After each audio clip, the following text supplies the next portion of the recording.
Seraph17 once again. This is my Uncharted Drake's Fortune brutal walkthrough. This is Chapter 20, Race to the Rescue, and we're going to be dropping down from this jungle path into that part of the village that I went exploring in my first playthrough and wondered what the hell it was for. And now I finally know. And then we're going to be going back into the Courtyard of Doom and having a bit of a challenging firefight. But fear not, this is not as hard as the first time you're in this courtyard. There's just a lot of spawns coming from different angles, and if you don't know where the angles are, you can oftentimes get spawned on and instantly killed. So be very careful, guys. It's kind of an awkward sequence, but it's not very memorable because I managed to do it maybe first or second try. So you should be fine too, as long as you play it smart and you kick its ass.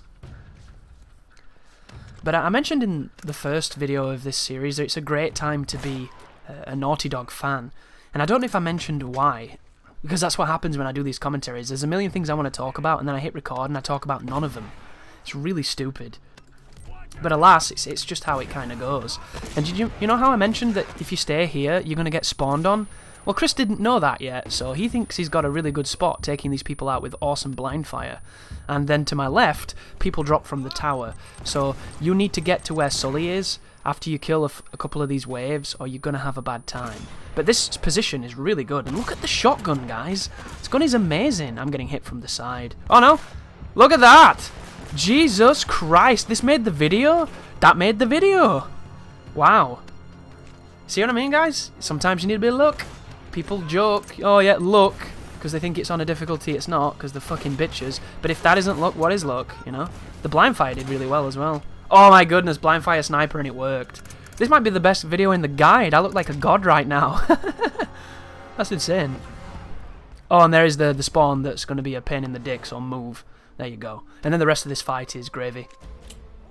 So the reason why I said it's a good time to be a Naughty Dog fan is because not only did they announce Last of Us 2, which is, you know, just crazy to me because I never thought we'd see that, and if we were going to see that, I thought they'd wait a few years, because I want them to have a reason to make it, rather than just, oh my god, The Last of Us 1 was so good, let's make more of that, right? Yes, let's print the money. Something important to know as well, the spot I was in before the transition to this part of the gameplay, when I was sat next to Sully, I got flanked on the right hand side by these people over here. So the reason there was that transition is because the checkpoint put me in a different spot, but it was before the spawn of the sniper whose laser comes down and these guys start to flank. So make sure that you come over to where I am right now, focus on these fellas who for some reason has a, is that a shotgun, and he's trying to shoot grenades at me? What a strange man he was. But we get his shotgun, it's incredibly powerful, and then from over this angle, you can kill all the people that move towards the centre, and you should be okay. Just be aware, grenade launcher guy is going to cause havoc because it's just what he does. Very, very accurate, lots of splash damage, bit of a wanker, that guy. But The Last of Us, the trailer they showed was Ellie playing the guitar, and a bunch of dead people in a house. And she seemed kind of tapped, she seemed like she was all broken up and stuff. And then Joel walks in and asks her something and she doesn't respond. And the first thing that I thought is that he's not there. So I'm getting massive vibes that somebody's killed Joel and Ellie's just snapped. And she's going to go on a big tirade to fuck everybody up. That's what I felt like anyway. I'm hoping I'm wrong because as much as I liked Ellie, I want to play as Joel. But I get this feeling, this big feeling that he's going to be a ghost and he's going to be her conscience throughout the game while she does a bunch of fucked up stuff. And sounds cool, doesn't it? But I want to play as Joel. I really do. As much as he should have died in the end of the first game, I don't know how the motherfucker lived. But that's just me. And I mean, it could be amazing. I don't know what they're going to do with it. I don't know how it's going to change. But the statement from Naughty Dog said is it's a game about hate. And I love the idea of that immediately, because it's just such a powerful and evocative setting, because The Last of Us is about as dark as it gets. And the one fleeting instance of hope in that game was that perhaps they might see a time where they don't have to do the things that they're doing every day. So there was a permeation of hope in that first game, even though it was incredibly bleak. And now this one is just hate. It gets darker. Yes, please. You know, I know people who struggled to play Last of Us 1 because it was so dark, whereas I could play that shit on my fucking birthday while wearing like a really silly outfit. It wouldn't bother me at all. It's just a video game. But you know, it's those people who can't watch movies unless they're in a certain mood. Like, you know, everybody's different. So the idea of making an even bleaker game is just gravy for me, because I like to see how dark it can get. I watched The Road and was like, Jesus Christ, this is dark, you know? And I do enjoy the difference. Not everything has to be cheerful. Look at Uncharted. Uncharted's pretty fucking cheerful. You're playing a mass murderer who's smiling while he kills people, yet nobody focuses on that, you know? That's why The Last of Us is so interesting, because it's almost the antithesis of this. It's not the happy-go-lucky A-team, nobody really dies. It's the everybody fucking dies, you know, and I like that. And additionally, they announced another Uncharted, which I'm kind of bummed about, because I was hoping this series was dead. And you might be like, oh my god, why would you say that, Chris? And I know what you're thinking, because I would have felt the same, but I'm really growing to appreciate when devs stop. Uncharted had a great series. Is it 5 games if you count that PSP one? It had a good start, you're watching it. It had a good end. You can watch that in the playlist if you want to. It told a story about a man who went from happy-go-lucky treasure hunter to kind of mundane real life, wishing he could go back and do the things he used to like, and then realizing that potentially maybe that's not as good as he remembered it was. And he had a family, there was resolution, it was nice. It set up the whole idea that maybe his daughter's going to go on and be a crazy treasure hunter as well, which I would have no trouble with that. But just let Nathan be.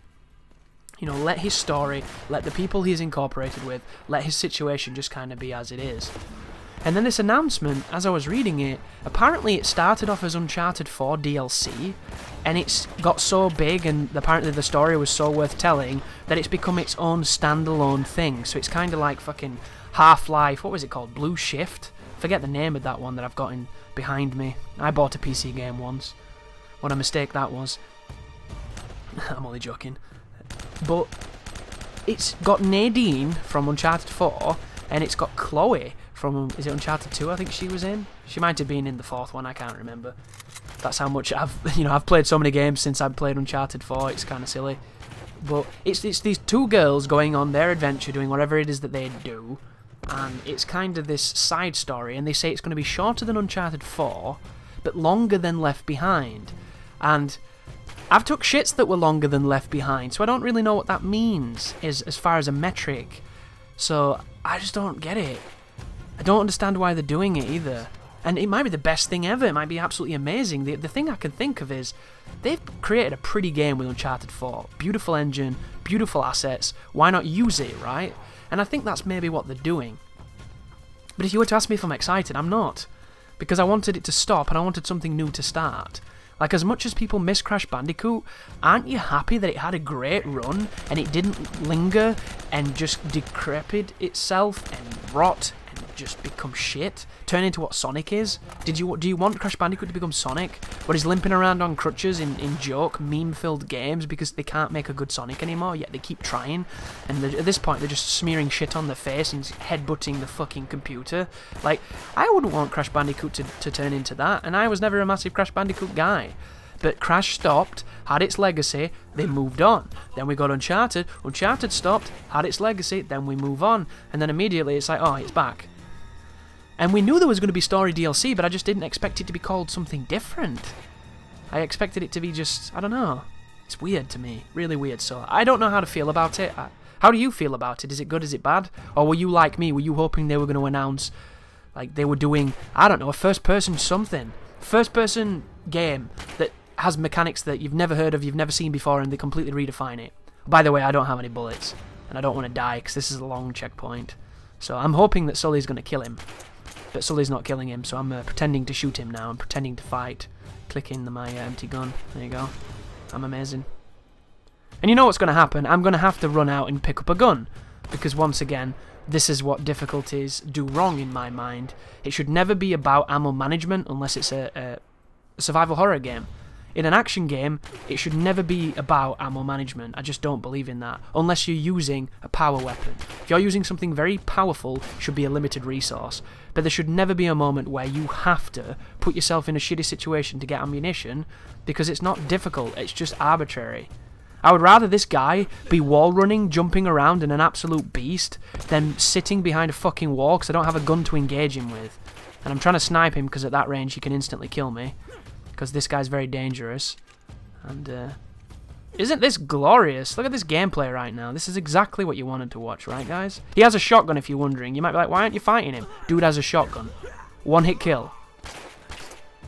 But there you go. We get his shotgun. We get double ammunition.